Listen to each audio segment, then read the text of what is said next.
지금 대통령님께서 입장하고 계십니다.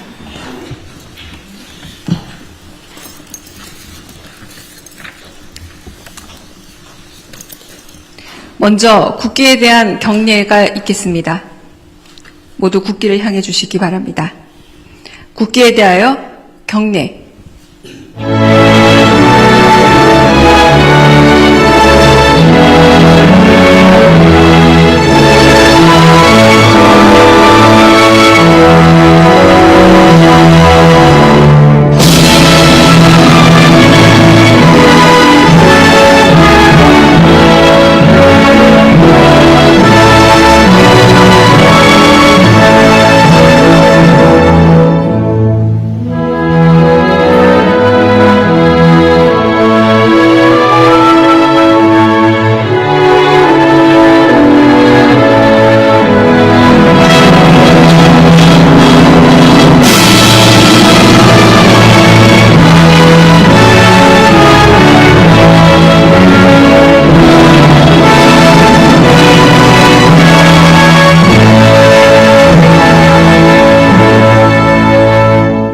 바로 모두 자리에 앉아주시기 바랍니다.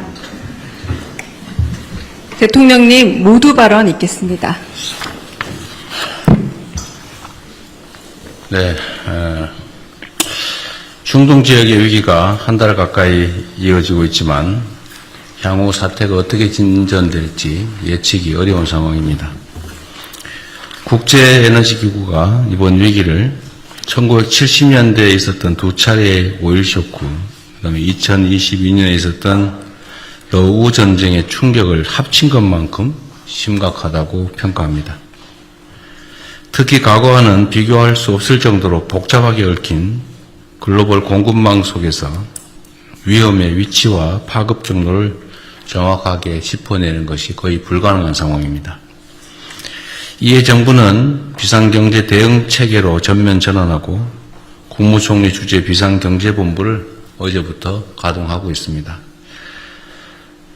오늘 논의할 대응 방안과 다음 주에 발표 예정인 전쟁 추경을 통해서 대응의 큰 틀은 갖춰진 만큼 이제는 실행의 완성도가 매우 중요합니다. 현재의 에너지 위기는 국민 일상 곳곳에 예상치 못한 부담과 불편을 초래할 수 있는 만큼 정부는 사소한 부분까지 놓치지 말고 미리 대비해야 되겠습니다. 위기 시에는 작은 행정적인 실수도 큰 파장을 불러올 수 있는 만큼 과거의 관성에서 벗어나 현장을 직접 확인하고 끝까지 책임 있게 점검해야 되겠습니다. 여러 차례 강조한 것처럼 위기 상황은 정부의 진짜 실력을 가감없이 드러내는 시험대라고 할 수 있습니다. 또 한편으로 정부의 실력, 즉 위기를 기회로 만드는 역량을 보여줄 수 있는 기회이기도 합니다.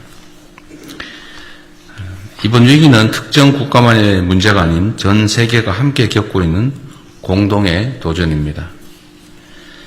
우리에게 단번에 상황을 반전시킬 해법은 없지만 그럴수록 더욱 지혜를 모으고 또 고통을 나누는 연대가 절실한 시점입니다. 공공부문은 차량 오부제를 비롯해서 솔선수범해야 되겠고 또 국민 여러분께서는 대중교통을 이용하거나 또 에너지 절약 등 일상 속의 작은 실천에 적극 동참해 주시기를 요청드립니다. 내일부터 시행되는 정유사 공급과에 대한 2차 최고가격제 관련해서 일선 주유소 역시 제도의 취지에 부합하는 가격 책정에 적극적으로 협조해 주시기를 당부드립니다. 공동체의 위기를 틈타서 담합, 매점 매석 등으로 부당이익을 취하는 행위는 결코 용납될 수 없고 정부는 앞으로도 무관용 원칙에 따라서 엄정하게 대응할 생각입니다. 에너지 절감과 관련해서 좀 추가로 말씀을 드려야 되겠습니다.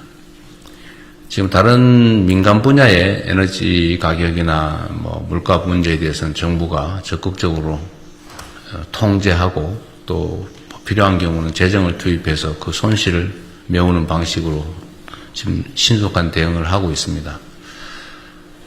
그런데 전기 사용과 관련해서는 좀 특별한 말씀을 드려야 될 것 같습니다. 이 전기 부분은 한전이 독점 공급을 하고 있고, 즉 반대로 얘기하면 정부가 100% 책임을 지고 있는 구조라서 전기요금은 웬만하면 지금 변경하지 않고 유지하려고 합니다.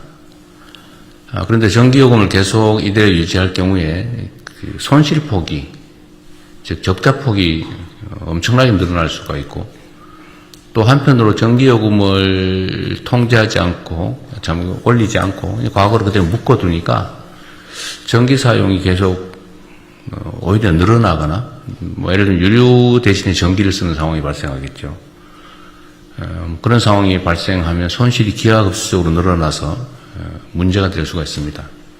즉 정부 재정 손실도 문제고, 과도한 에너지 낭비 또는 절감을 하지 않는 문제, 이런 것들이 생길 수 있어서 우리 국민 여러분께서 전기 사용이나 이런 점에 있어서 좀 절감할 수 있도록, 절약할 수 있도록 특별히 좀 협조를 해 주시길 당부드립니다. 지금 한전의 적자가 200조라고 그러죠.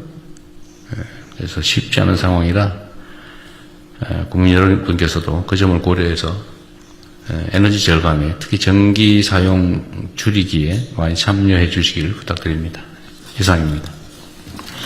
이후 안건보고 및 토론은 비공개로 진행됩니다. 언론인 여러분의 협조 부탁드립니다.